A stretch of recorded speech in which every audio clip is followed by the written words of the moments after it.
Shalom.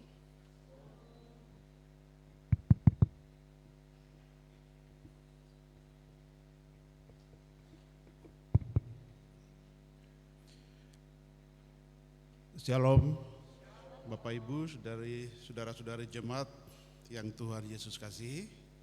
Salam sejahtera bagi kita semua. PMJ dan seluruh majelis jemaat mengucapkan selamat datang, terutama kepada jemaat yang baru pertama kali mengikuti ibadah di Jemaat GKI Bethlehem Kuala Kencana. Apabila Bapak Ibu, saudara-saudari akan menetap di Kuala Kencana dan ingin mendapatkan pelayanan khusus atau mendaftar sebagai anggota Jemaat GKI Bethlehem Kuala Kencana, dipersilakan menghubungi majelis jemaat setempat. Bagi jemaat yang akan menjalani cuti, disampaikan selamat menjalani cuti, dan bagi warga jemaat yang telah kembali dari cuti, disampaikan selamat datang dan selamat menjalankan tugas dan kerja. Warta Jemaat Minggu 1 Februari 2026 disampaikan kepada Bapak Ibu, saudara-saudari jemaat sekalian bahwa jemaat yang mau mengisi pujian, yaitu paduan suara, vokal grup atau solo, diharapkan mengambil bagian di kursi paling depan dan wajib melapor kepada majelis yang bertugas. Sehubungan dengan pelaksanaan program rutin tim musik gereja GKI Bethlehem Kuala Kencana, serta sesuai dengan hasil keputusan sidang jemaat ke-24 tanggal 23 November 2024 tentang pelayanan kantoria, telah diputuskan bahwa kantoria akan dibuka bagi seluruh jemaat GKI Bethlehem Kuala Kencana yang memiliki kerinduan serta bersedia untuk membangun komitmen terlibat dalam pelayanan. Untuk itu, bagi jemaat yang bersedia melayani sebagai kantoria, dipersilakan untuk menghubungi Saudari Nadia Waromi di nomor handphone 0821 3972 0617. Besar harapan kami kiranya Bapak Ibu saudara-saudari dapat bergabung untuk mengambil bagian dalam pelayanan ini.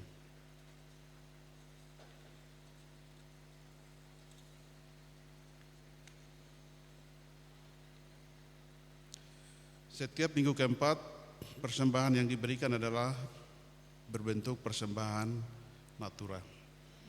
Informasi kehadiran jemaat pada Minggu 25 Januari 26 adalah sebagai berikut. Ibadah subuh 55 orang, ibadah pagi 328 orang, kemudian ibadah sore 104 orang. PHMJ GKI Bethlehem Kuala Kencana memberi apresiasi kepada PAM GKI Bethlehem Kuala Kencana yang telah mewakili jemaat dan mengambil bagian dalam pelayanan Festival Musik Gereja dan GKI bersenandung seperti pada informasi dimaksud. Berikut ini adalah surat masuk. Ada 2 surat masuk. Yang pertama,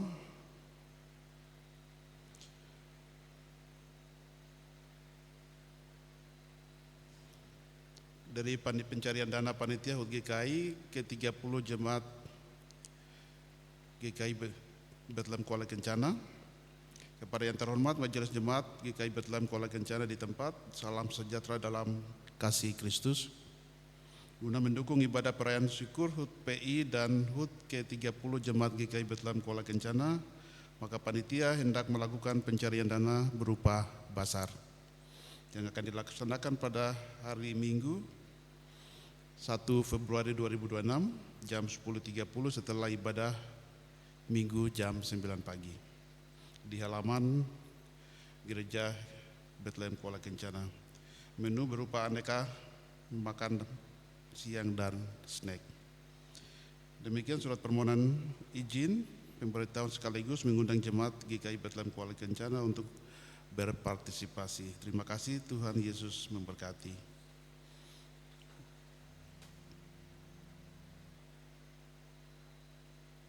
Yang kedua, kepada yang terhormat majelis dan jemaat GKI Bethlehem Kuala Kencana di tempat, salam sejahtera dalam kasih Yesus Kristus. Melalui surat ini Panitia hendak memberitahukan rangkaian kegiatan HUT ke-171 PI dan HUT ke-30 Jemaat GKI Bethlehem Kuala Kencana sebagai berikut. Yang pertama, ibadah syukur perayaan HUT ke-171 Pekabaran Injil di Tanah Papua, Bamak Lowland, akan dilaksanakan pada hari Kamis 5 Februari 2026 jam 8 sampai dengan jam 11.30 WIB, tempat Gereja Bethlehem Kuala Kencana. Yang kedua, akan dilaksanakan talk show sejarah Jemaat GKI Bethlehem Kuala Kencana pada hari Rabu 11 Februari 2026 jam 18.30 sampai dengan jam 21 malam waktu Indonesia Timur, tempat Aula Gereja Bethlehem Kuala Kencana.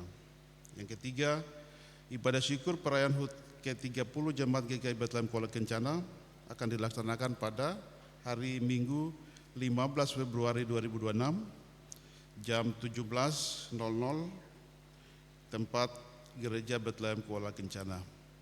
Demikian pemberitahuan ini sekaligus mengundang Jemaat GKI Bethlehem Kuala Kencana untuk hadir dalam ibadah maupun talk show sebagai bentuk ungkapan syukur atas penyertaan Tuhan dalam perjalanan pelayanan Injil masuk di Tanah Papua hingga syukur atas 30 tahun penyertaan Tuhan bagi Jemaat GKI Bethlehem Kuala Kencana.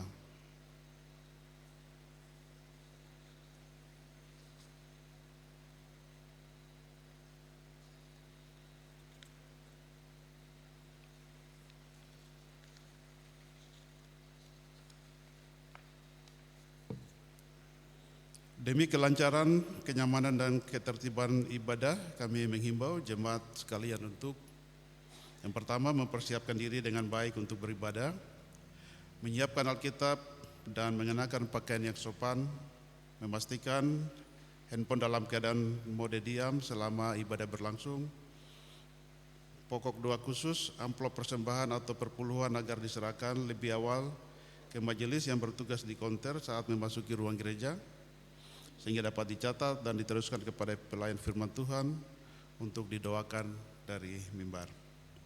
Atas nama PHMJ dan Majelis Jemaat yang bertugas pagi ini, kami menyampaikan terima kasih kepada Bapak Pendatua Alphonse Malentang yang akan memimpin melayani kita di ibadah pagi ini, Kantoria, Paduan Suara Jemaat, Admin Jemaat, Tim Multimedia Organis, Sopir Bis, dan Bapak Ibu Majelis Jemaat yang bertugas dan pengisi pujian dalam ibadah subuh pagi ini. Demikian warta jemaat minggu pagi ini. Terima kasih atas perhatiannya. Selamat beribadah. Tuhan Yesus memberkati. Shalom.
Salam. Selamat pagi Bapak Ibu, jemaat yang dikasihi Tuhan Yesus Kristus.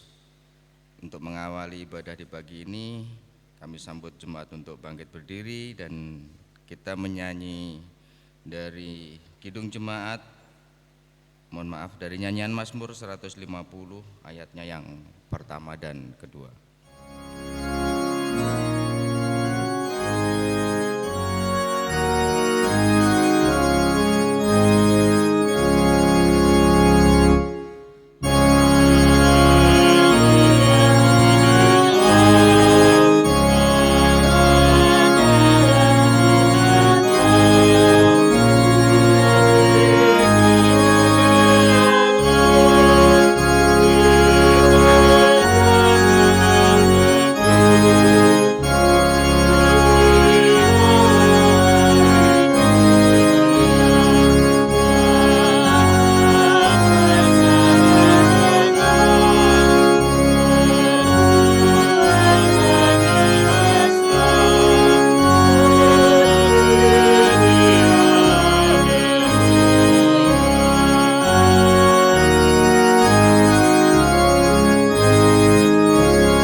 Dengan nama Bapa, Anak, dan Roh Kudus. Amin. Kasih karunia dan damai sejahtera atas jemaat dari Allah Bapa, Tuhan Yesus Kristus, dan Roh Kudus. Ayatnya yang keempat. Nyanyian rohani 4 ayatnya yang keempat. Kudus, kudus, kudus.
Saudara-saudara, dengarlah hukum Tuhan berdasarkan Keluaran pasalnya yang ke-20 ayat 3 hingga yang ke-17.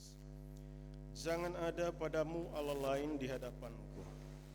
Jangan membuat bagimu patung yang menyerupai apapun yang ada di langit di atas, atau yang ada di bumi di bawah, atau yang ada di dalam air di bawah bumi.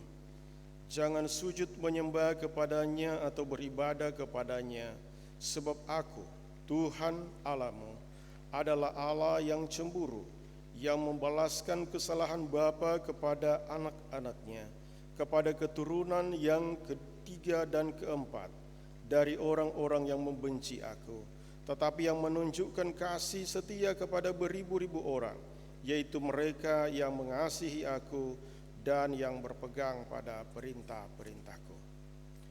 Jangan menyebut nama Tuhan Allahmu dengan sembarangan, sebab Tuhan akan memandang bersalah orang yang menyebut namanya dengan sembarangan.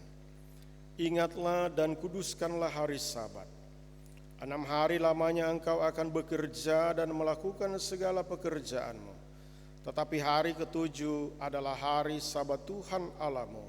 Maka jangan melakukan sesuatu pekerjaan, engkau atau anakmu laki-laki atau anakmu perempuan, atau hambamu laki-laki atau hambamu perempuan, atau hewanmu, atau orang asing yang di tempat kediamanmu. Hormatilah ayahmu dan ibumu, supaya lanjut umurmu di tanah yang diberikan Tuhan Allahmu kepadamu. Jangan membunuh, jangan berzina, jangan mencuri, jangan mengucapkan saksi dusta tentang sesamamu. Jangan mengingini rumah sesamamu, jangan mengingini istrinya atau hambanya laki-laki, atau hambanya perempuan, atau lembunya, atau keledainya, atau apapun yang dipunyai sesamamu manusia. Roh Kudus memampukan kita melakukan hukum Tuhan dalam kehidupan kita sehari-hari. Jemaat disilakan duduk kembali.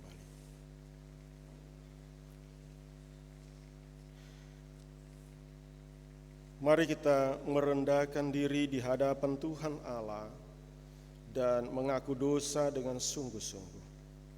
Jika kita berkata bahwa kita tidak berdosa, maka kita menipu diri sendiri, dan kebenaran itu tidak ada dalam kita. Jika kita mengaku dosa kita, maka Ia adalah setia dan adil, sehingga Ia akan mengampuni segala dosa kita dan menyucikan kita dari segala kejahatan. 1 Yohanes 1 ayat yang ke-8. Kita berdoa. Ya Allah, ya Tuhan kami, dalam penyesalan kami datang kepadamu, mengaku bahwa seringkali Tuhan kami mengabaikan panggilan-Mu. Seringkali Tuhan kami mengisolasi diri dari melakukan kehendak-Mu.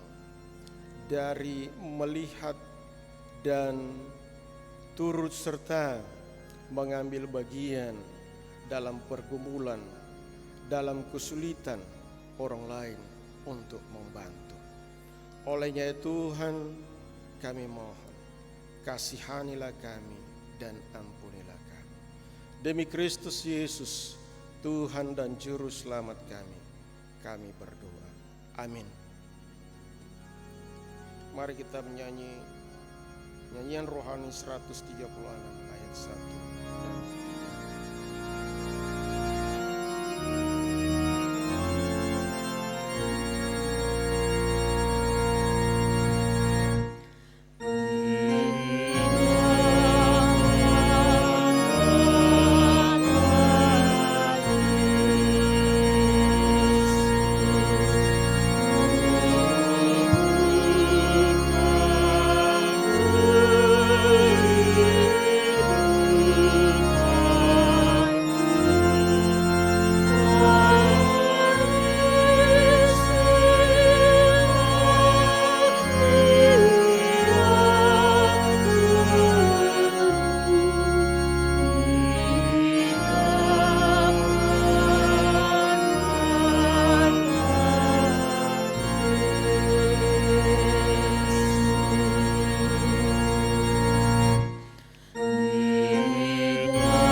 Pemberitaan anugerah.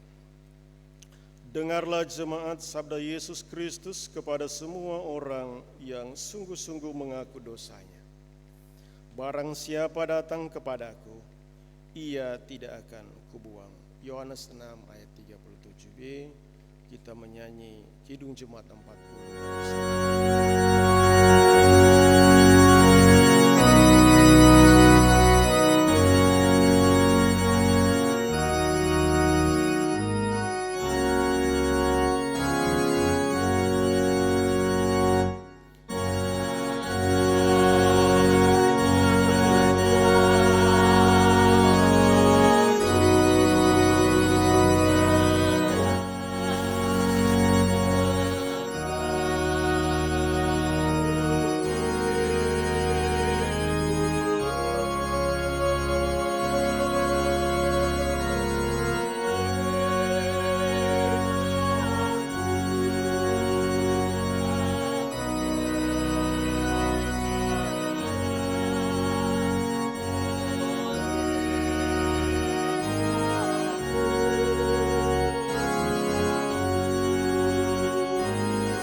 Mari kita siapkan nyanyian Nurani 183 ayatnya yang pertama yang akan kita kidungkan sesudah pengakuan iman.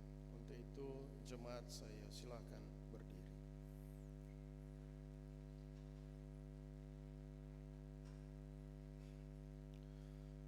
dalam persekutuan dengan gereja Tuhan dari segala zaman dan di segala tempat, kita mengaku bersama-sama kepercayaan kita sesuai pengakuan iman rasuli. Aku percaya kepada Allah, Bapa yang Maha Kuasa, Khalik dan Tanggung, dan kepada Yesus Kristus, Anak yang tunggal Tuhan kita, yang lahir dari Roh Kudus, lahir dari darah Maria, yang dikandung dari Pontius Pilatus, disalibkan, mati dan dikuburkan, turun ke dalam kerajaan maut. Pada hari yang ketiga bangkit dari antara orang mati, naik ke surga, duduk di sebelah kanan Allah Bapa yang Maha Kuasa, dan akan datang dari sana untuk menghakimi orang yang hidup dan orang yang mati. Aku percaya kepada Roh Kudus, gereja yang kudus, persekutuan orang kudus, pengampunan dosa, kebangkitan lagi, dan hidup yang kekal.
Silakan duduk kembali. Mari kita siapkan pembacaan Alkitab dari Perjanjian Lama. Yunus pasalnya yang pertama, ayatnya yang pertama hingga ayatnya yang ke-17.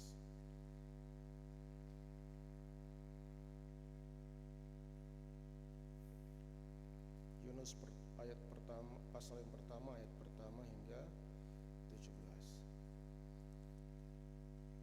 Sebelum kita membaca dan merenungkannya, mari kita berdoa. Ya Aba Bapa kami, yang kami sembah dalam Tuhan kami, Yesus Kristus.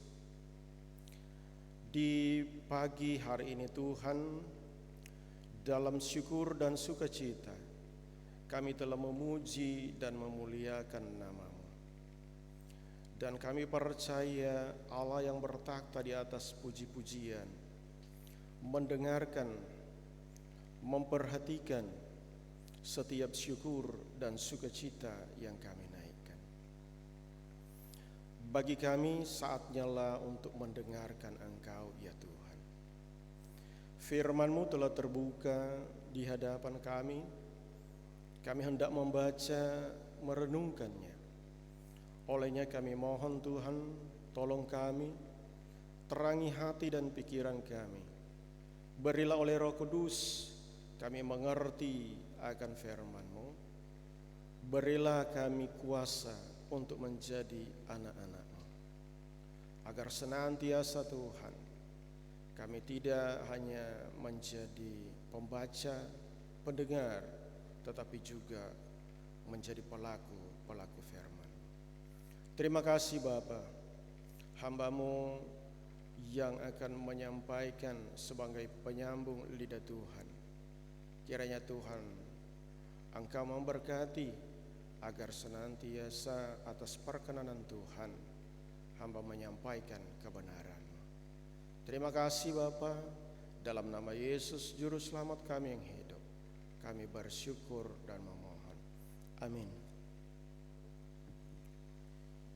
Saya akan membacakan bagi kita semua dari Alkitab terjemahan baru edisi yang kedua.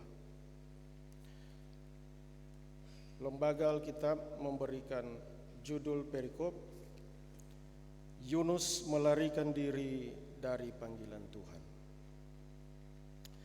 Datanglah firman Tuhan kepada Yunus bin Amitai, pergilah segera ke Niniwe, kota yang besar itu. Serukanlah peringatan terhadap mereka, karena kejahatannya telah sampai kepadaku. Tetapi Yunus bersiap untuk melarikan diri ke Tarsis, jauh dari hadapan Tuhan. Ia pergi ke Yafo dan mendapati di sana sebuah kapal yang akan berangkat ke Tarsis. Ia membayar biaya perjalanannya, lalu naik kapal itu untuk berlayar bersama-sama mereka ke Tarsis, jauh dari hadapan Tuhan. Namun Tuhan menurunkan angin ribut ke laut, lalu terjadilah badai besar, sehingga kapal itu hampir saja hancur. Awak kapal itu ketakutan, masing-masing berteriak-teriak kepada ilahnya. Mereka membuang ke dalam laut segala muatan kapal itu untuk meringankannya. Sementara itu, Yunus telah turun ke bagian kapal yang paling bawah, berbaring di situ dan tertidur nyenyak. Datanglah nahkoda menemuinya dan berkata, "Bagaimana mungkin engkau tidur begitu nyenyak? Bangunlah, berserulah kepada Allahmu. Barangkali Allah itu akan memperhatikan kita, sehingga kita tidak binasa." Kemudian mereka berkata satu sama lain, "Mari kita membuang undi supaya kita mengetahui karena siapa malapetaka ini menimpa kita." Mereka pun membuang undi, dan undi itu jatuh pada Yunus. Kata mereka kepadanya, "Beritahukanlah kepada kami, karena siapa malapetaka ini menimpa kita? Apa pekerjaanmu dan dari mana asalmu? Apa negerimu dan dari bangsa mana engkau?" Sahutnya kepada mereka, "Aku orang Ibrani. Aku takut akan Tuhan, Allah semesta langit yang menjadikan lautan dan daratan."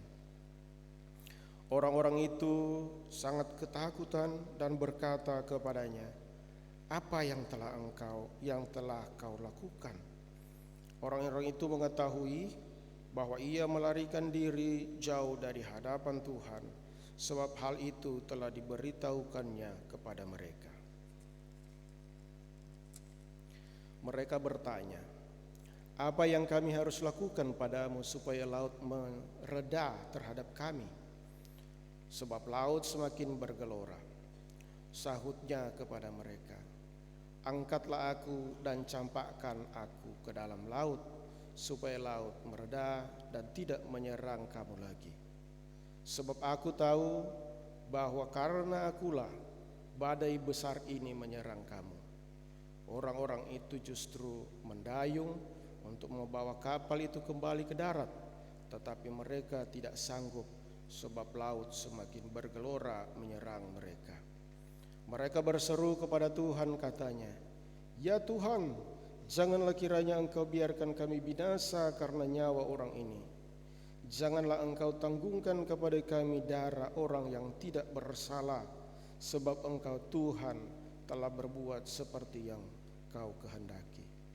Kemudian mereka mengangkat Yunus dan mencampakkannya ke dalam laut. Laut pun berhenti mengamuk. Orang-orang itu menjadi sangat takut kepada Tuhan, lalu mempersembahkan kurban sembelihan kepada Tuhan serta mengikrarkan nazar. Atas penentuan Tuhan, datanglah seekor ikan besar untuk menelan Yunus. Yunus tinggal di dalam perut ikan itu selama 3 hari 3 malam. Sampai di sini pembacaan Alkitab. Berbahagialah semua orang yang mendengarkan dan melakukan firman Allah. Haleluya.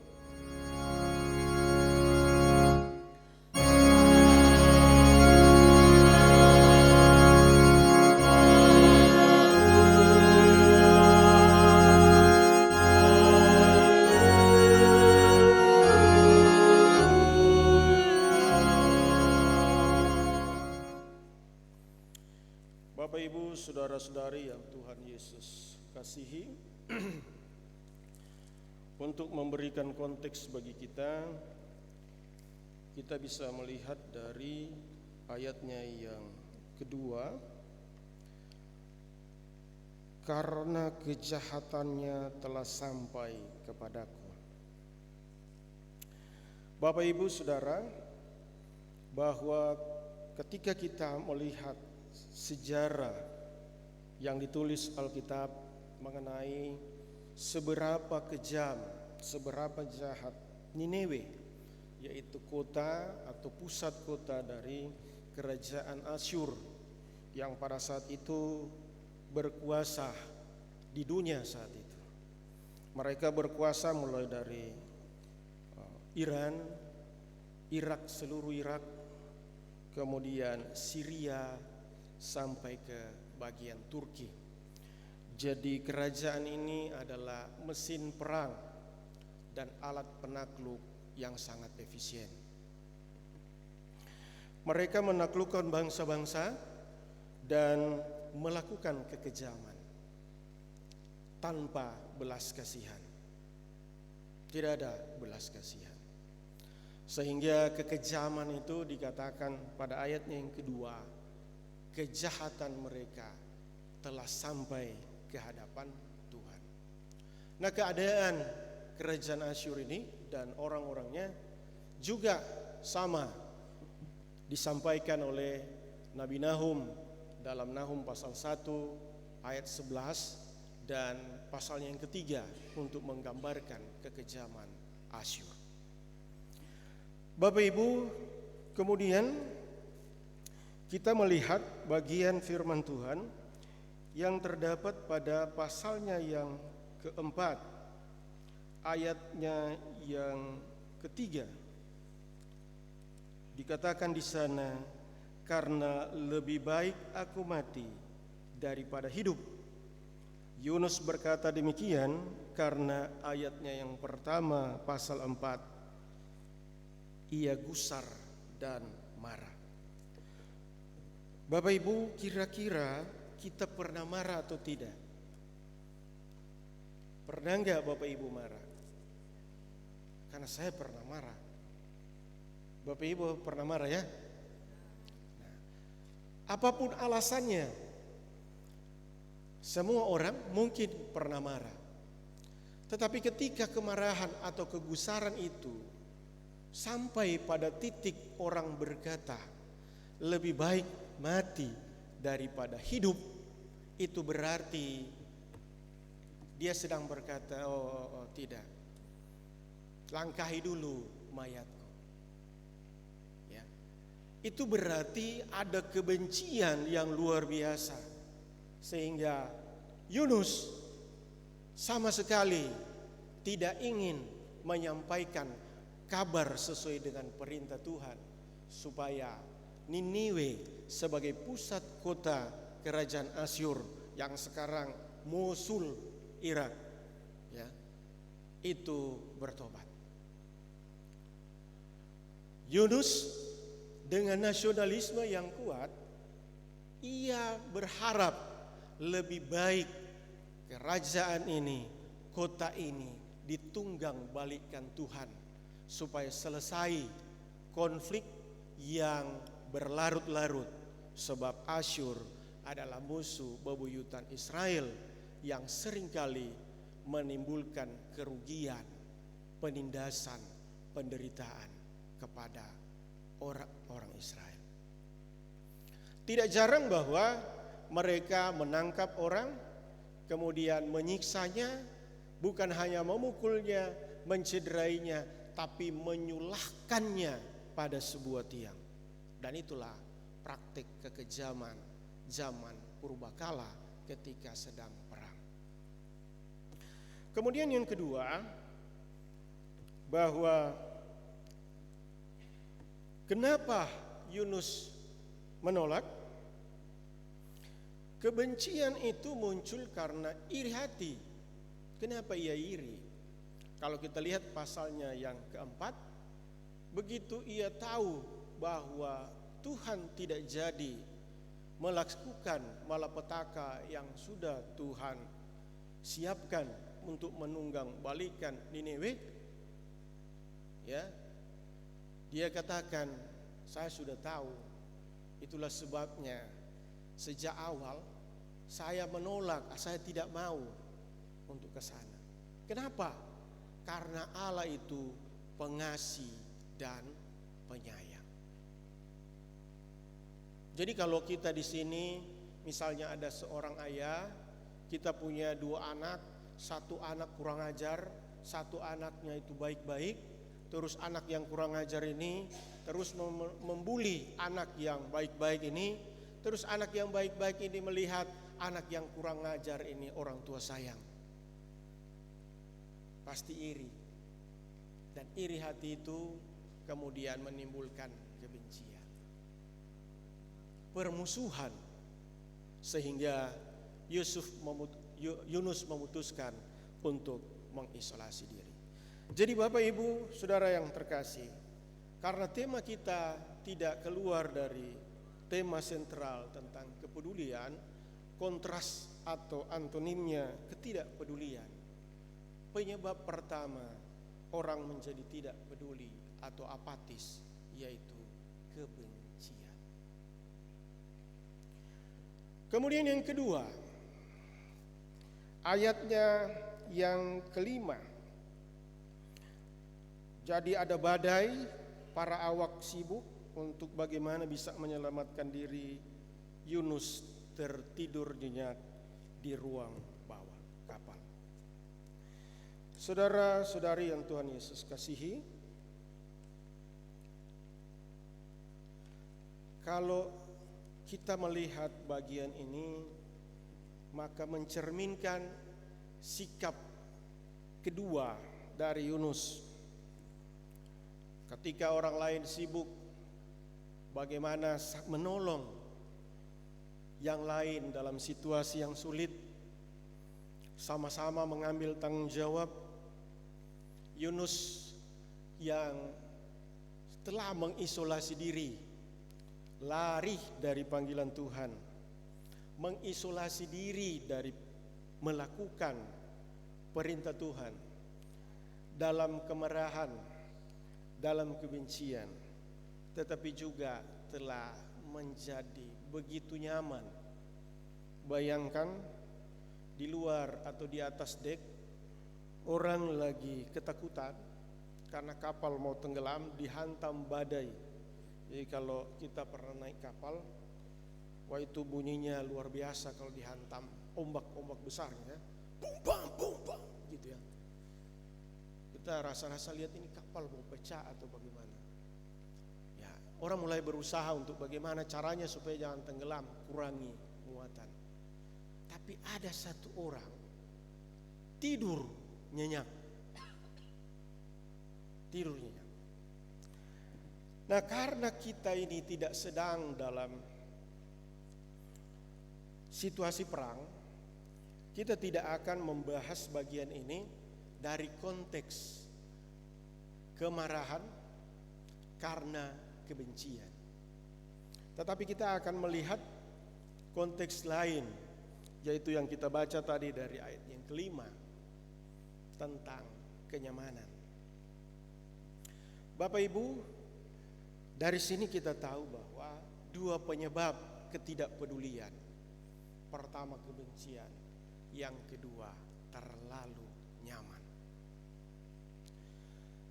Kita tahu bahwa kita hidup di Kuala Kencana ini dengan begitu nyaman. Kita ada di kota ini, kota yang asri, yang semuanya diatur dengan baik, jalan-jalannya bagus, lingkungannya hijau. Terima kasih untuk tim Enviro Pak Gesang, terus kita jaga lingkungan ini asri, hijau, dengan fasilitas yang luar biasa. Ya, kita pergi kerja, gaji aman, kita tidak sedang dalam situasi ketidakpastian, semua sudah terjamin. Tetapi dari pintu-pintu rumah yang tampaknya tenang, ketika kita melihat ke dalam, tiap-tiap keluarga mempunyai realitas yang berbeda. Mungkin di antara kita ada yang sedang memasuki masa pensiun dan merasa cemas akan arti diri tanpa pekerjaan tetap atau tanpa jabatan. Mungkin juga ada yang sedang merindukan buah hati. Mungkin juga ada anak muda yang galau karena sudah makin banyak lamaran pekerjaan tapi belum ada panggilan kerja. Mungkin juga ada janda duda yang berjuang sendiri dalam kesepian mereka. Dan mungkin juga ada saudara kita yang bergumul dengan tubuhnya yang digerogoti oleh sakit penyakit. Setiap hari kita ketemu, mungkin mereka ada duduk sebangku dengan kita. Ketika kita menyapa, mereka tersenyum, atau mereka duluan menyapa kita. Tetapi keadaan tidak sedang baik-baik saja. Mari Bapak Ibu, lihat kiri dan kanan Bapak Ibu, tanya kabar, apakah baik-baik saja? Silakan Bapak Ibu.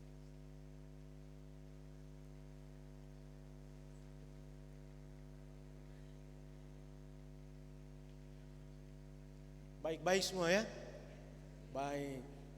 Itu berarti kita peduli. Memang tidak jarang juga bahwa ada yang bergumul diam-diam supaya orang lain tidak tahu. Ya. Jadi kita bergumul sembunyi-sembunyi.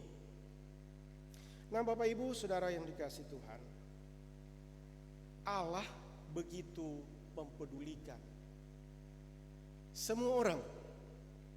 Allah sangat mempedulikan semua orang. Tetapi tak jarang justru kita, umat Tuhan, yang kadang-kadang ya kita terlalu terlena dalam kenyamanan dan kita lupa bahwa ada orang lain yang membutuhkan kita. Tema kita di pagi hari ini, kepedulian Tuhan dan ketidakpatuhan Yunus. Kepedulian Tuhan dan ketidakpatuhan Yunus. Ada 4 poin yang ingin kita renungkan. Yang pertama, ayatnya yang pertama dan ayatnya yang kedua, kepedulian Allah. Kemudian ayatnya yang ketiga sampai dengan ayatnya yang keenam tentang ketidakpatuhan atau ketidaktaatan Yunus. Selanjutnya ayat yang ke-7 sampai dengan ayatnya yang ke-16 tentang intervensi Allah. Dan ayat yang ke-17 tentang kedaulatan Allah.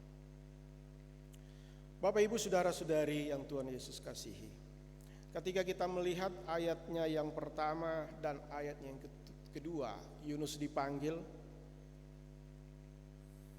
untuk menyampaikan berita peringatan supaya Niniwe bertobat,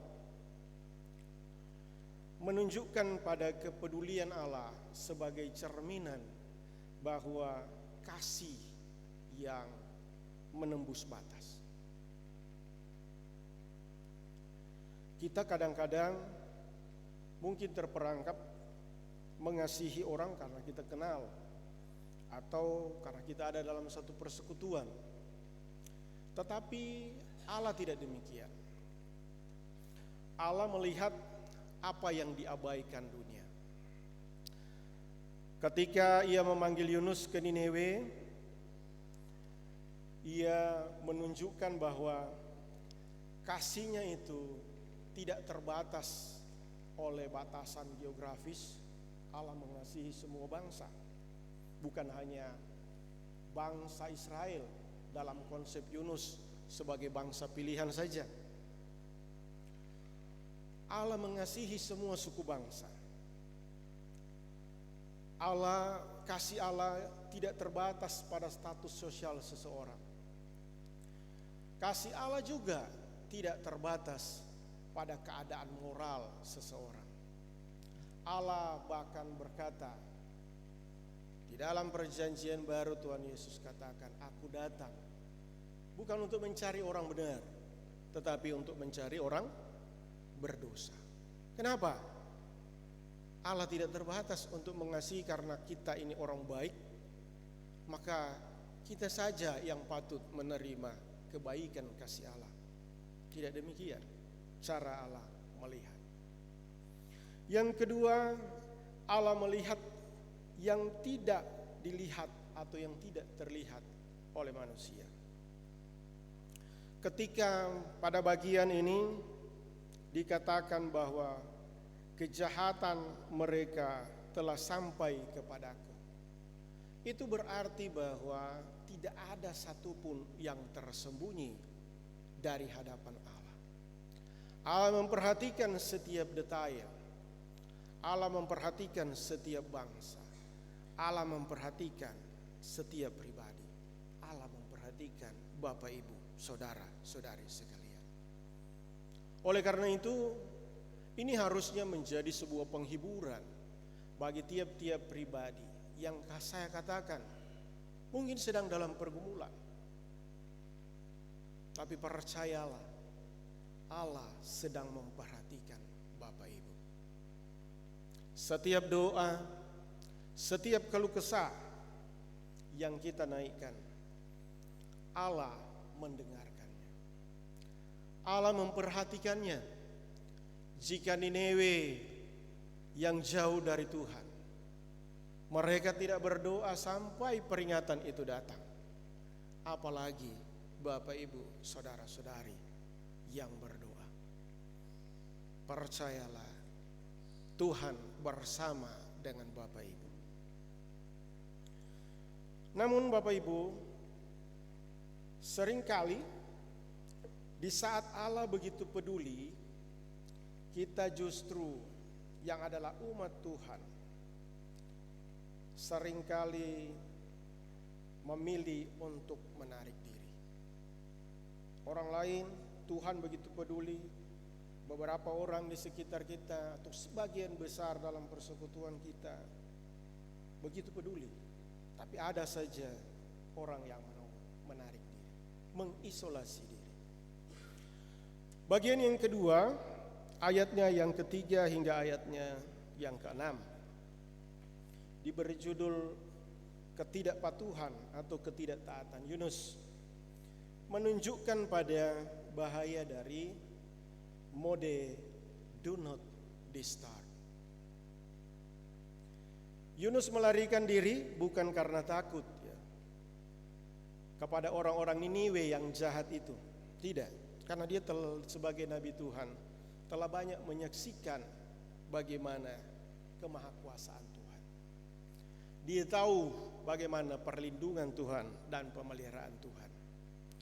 Dan apa yang juga pernah dia nubuatkan dalam 2 Raja-Raja 14, dikatakan di sana Tuhan akhirnya mengembalikan wilayah Israel di masa pemerintahan Yerobeam II sesuai dengan yang dinubuatkan oleh Yunus bin Amitai. Artinya Yunus begitu percaya bahwa Tuhan pasti memelihara dia, bahwa Tuhan punya kuasa, jadi saya tidak perlu takut dengan orang Niniwe. Namun yang membuat ia melarikan diri yang tadi kita sudah bahas ya. Nah Bapak Ibu Saudara, tapi karena kelihatan yang kita baca di ayat yang kelima, yang sesuai dengan konteks kita, dia justru melarikan diri karena dia tidak peduli. Terserah Niniwe mau mati kah, mau ditunggang balikan, terserah. Bapak Ibu, ketika kita hari ini hidup di dunia yang modern, semua punya gawai, semua punya handphone dengan aplikasi yang ada fitur do not disturb. atau kita yang terbiasa bekerja atau menggunakan email, ada mode status busy. Berarti jangan diganggu, orang sibuk. Dalam kenyamanan kita dengan semua kesibukan, dengan semua rutinitas, kadang-kadang saya katakan, kita itu terjebak dalam atau tenggelam dalam kesibukan itu sehingga menjadi apatis, menjadi tidak peduli karena alasan sibuk, atau apatis profesional istilah kerennya. Karena terlalu sibuk kita jadi tidak peduli dengan orang lain. Karena tenggelam dengan rutinitas, kita lupa bahwa tetangga kita sedang membutuhkan bantuan. Kita lupa bahwa saudara seiman kita sedang dalam pergumulan dan butuh untuk didoakan. Nah, Bapak Ibu, saudara-saudari, kadang-kadang kita jadi seperti Yunus. Kita pergi ke ruang bawah kapal. Orang lain sibuk, orang lain berjuang, mereka lagi membutuhkan pertolongan, tapi kita menarik selimut dalam kenyamanan kita. Nah, bagian ini tentu saja menjadi pengingat bagi kita semua. Berapapun sibuknya kita, Tuhan menempatkan kita di kota ini bukan hanya sekedar atau bukan hanya untuk menjadi orang-orang yang sukses dalam karir, dalam usaha, tetapi untuk menjadi perpanjangan tangan Tuhan supaya kita menyatakan kasih Allah kepada mereka.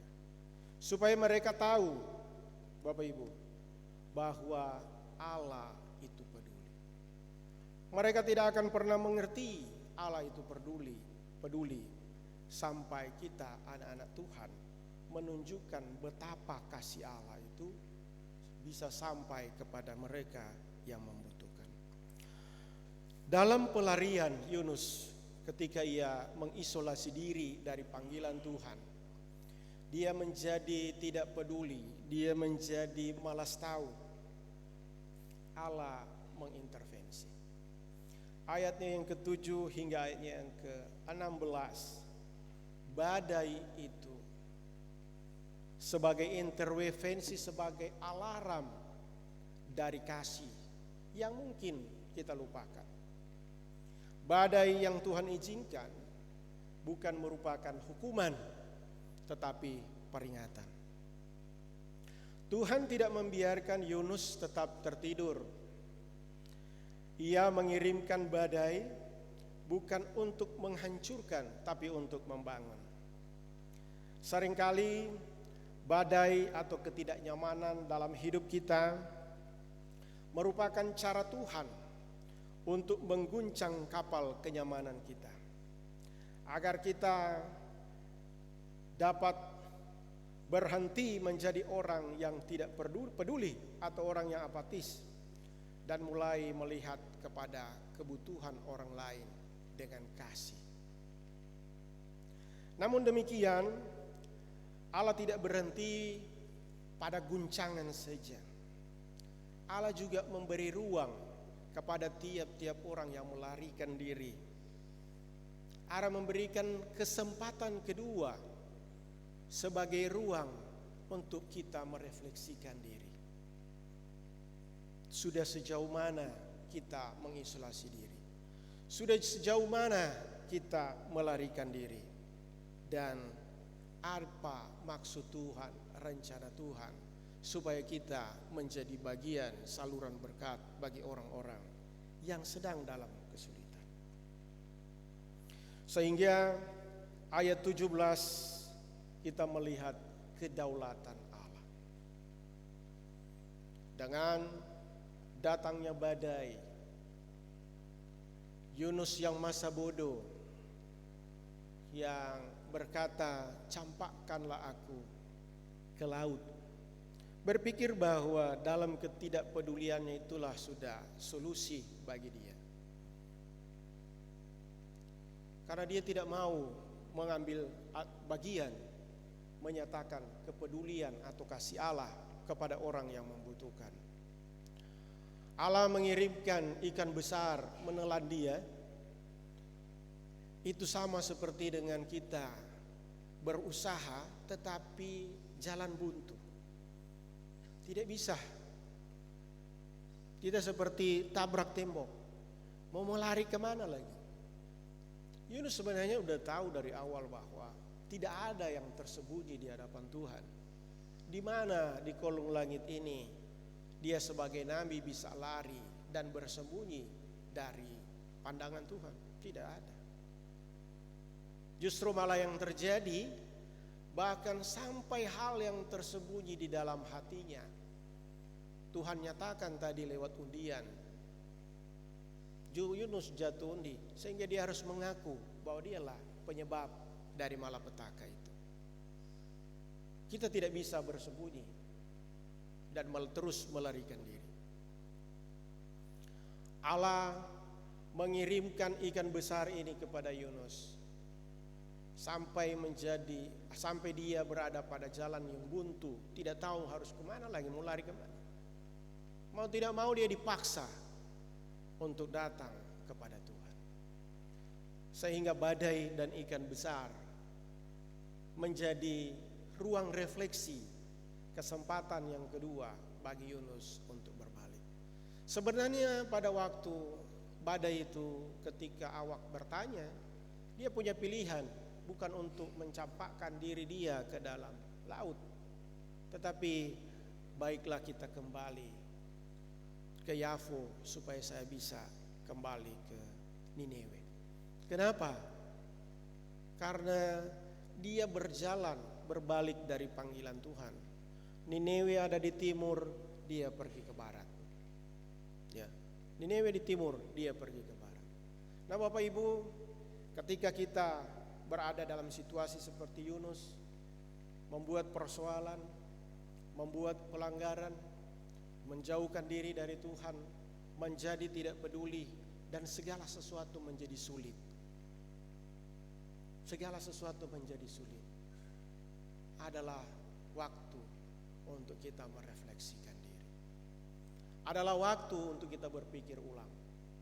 Itulah cara Tuhan untuk membawa anak-anaknya kembali.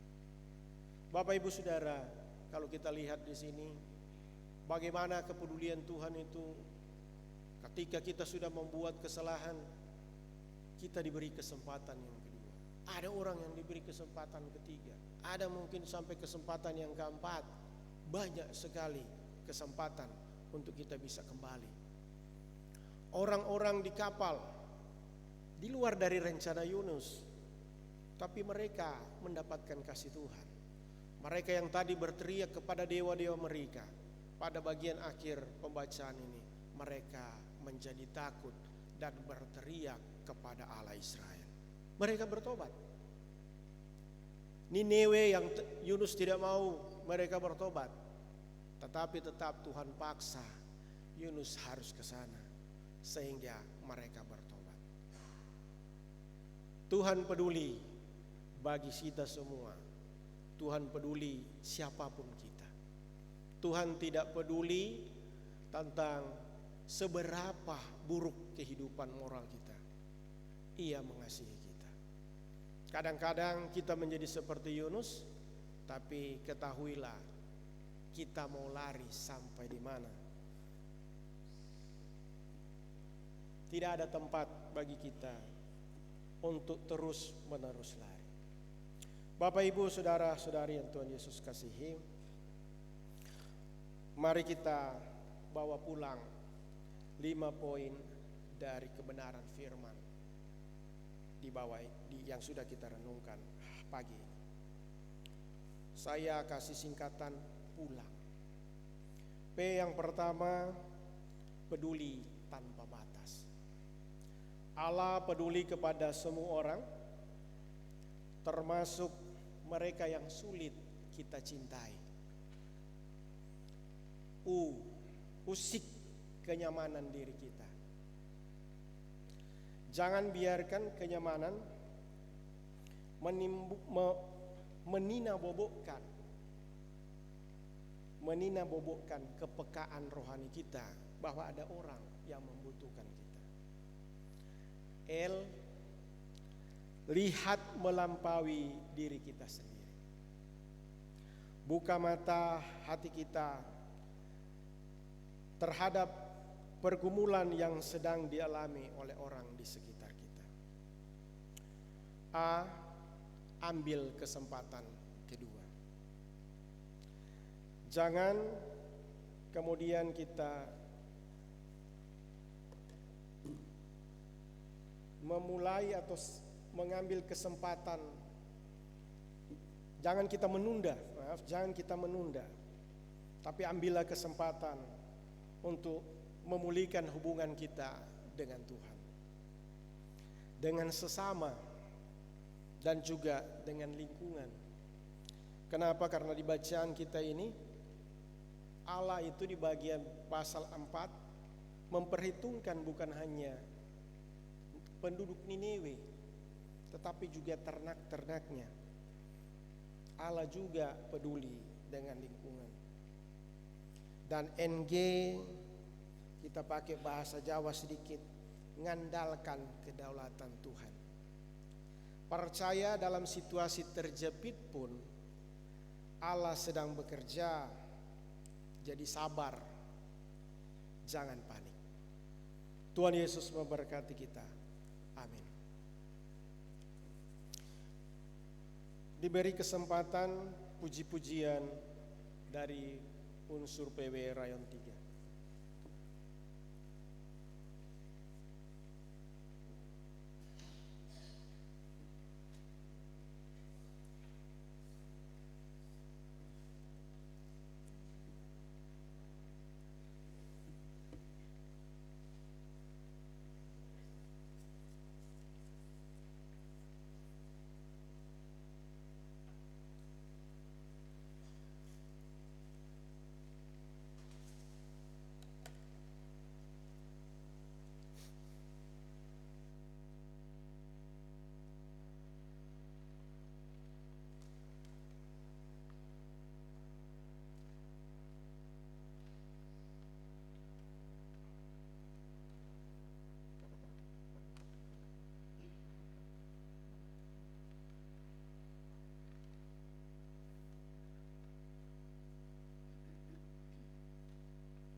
Yesus memberkati.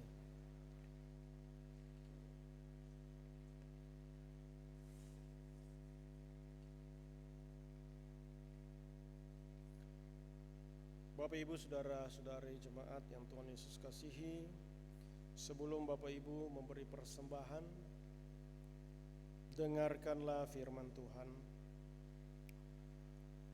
Hendaklah masing-masing memberi menurut kerelaan hatinya, jangan dengan sedih hati atau karena paksaan, sebab Allah mengasihi orang yang memberi dengan sukacita. Mari kita bawa persembahan kita dengan diiringi lagu dari nyanyian rohani 158 ayat 1 dan seterusnya.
Bapak Ibu Jemaat, bersama dengan 4 kolekte dan 2 kotak program, 2 kotak diakonia dan 2 kotak aksi 1000 YPK,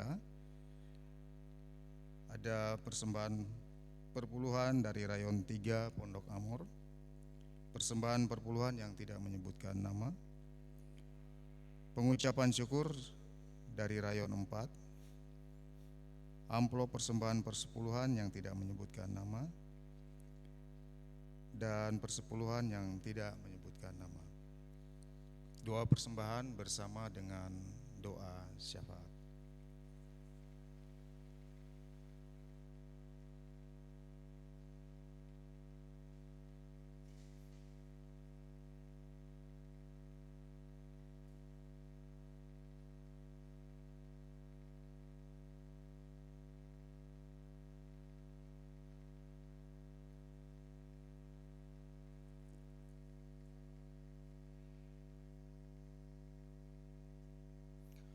Mari kita berdoa.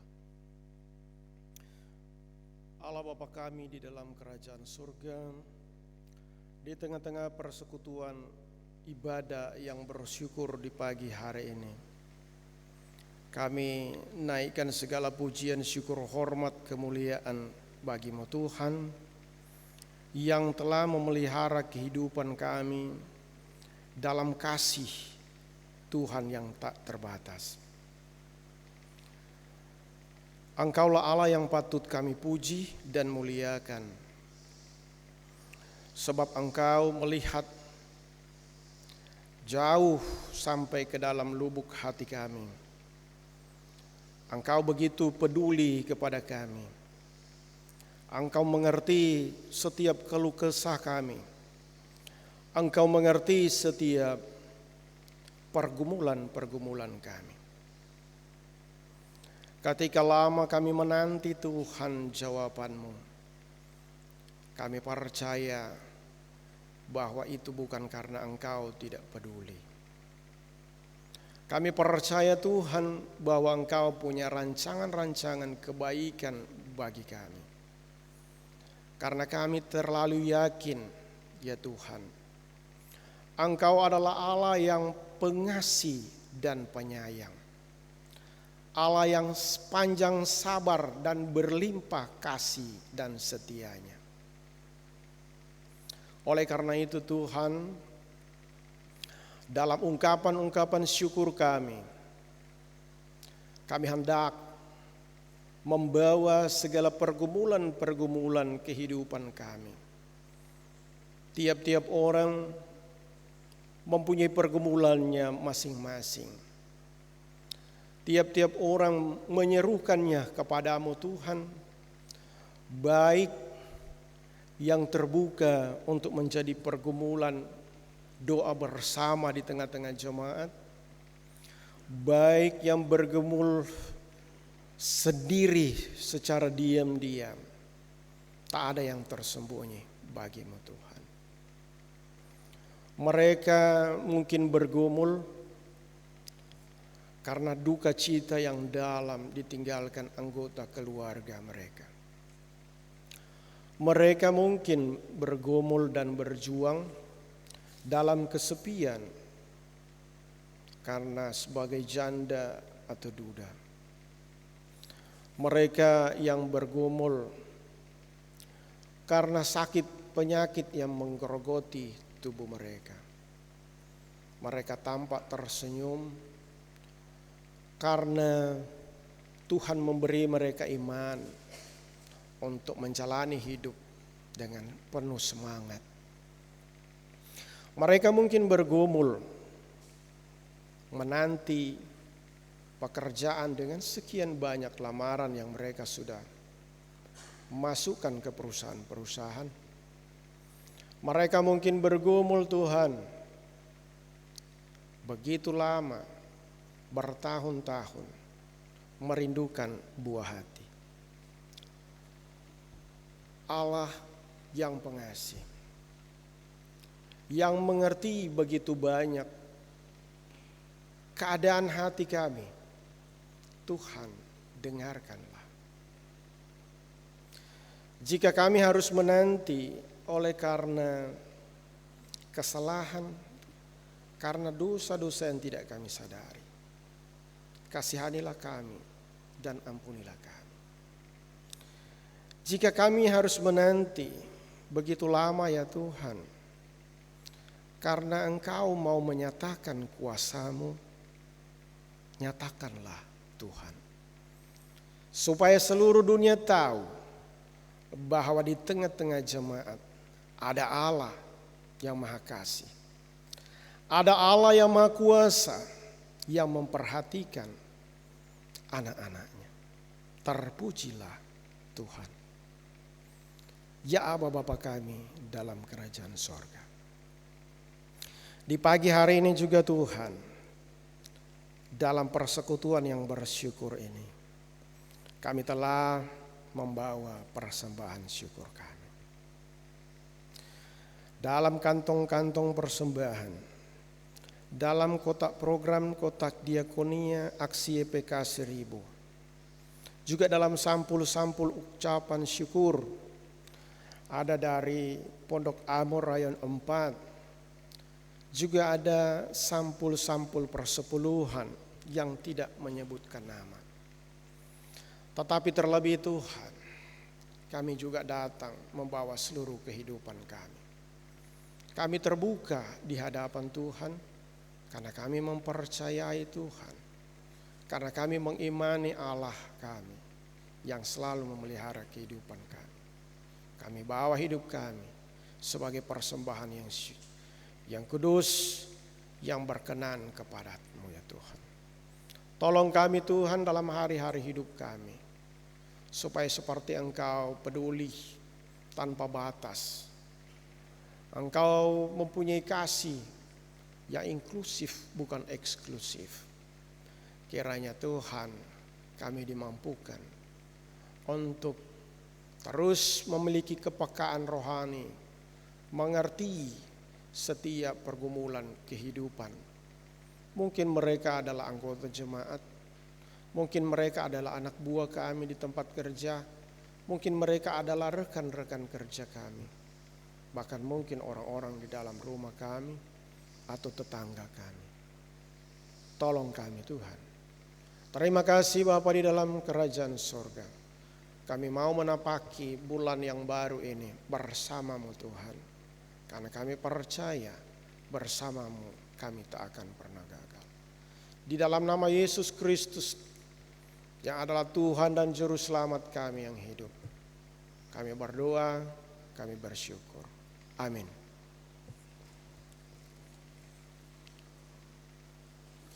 Bapak Ibu, kita akan mengakhiri ibadah kita di pagi hari ini. Kita akan menyanyi dari nyanyian rohani 173. Ayat pertama dalam keadaan duduk, ayat yang kedua dalam keadaan berdiri.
Jemaat yang terkasih, arahkanlah hati kita kepada Allah.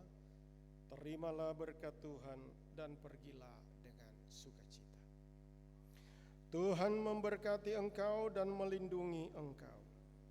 Tuhan menyinari engkau dengan wajah-Nya dan memberi engkau kasih karunia. Tuhan menghadapkan wajah-Nya kepadamu dan memberi engkau damai dan sejahtera. Amin.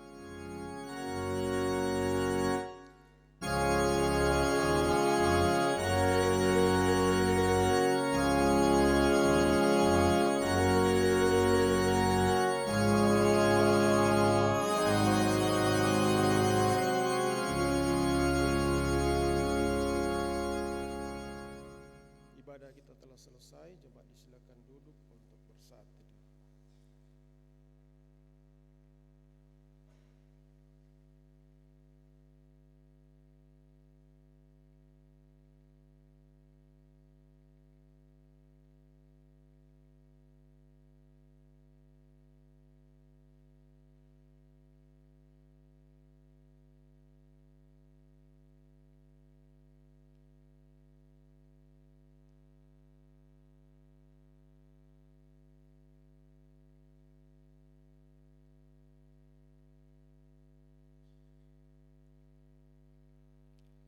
Bapak Ibu terkasih, kami undang untuk berdiri sambil berjabat tangan kita menyanyi di nyanyian rohani 173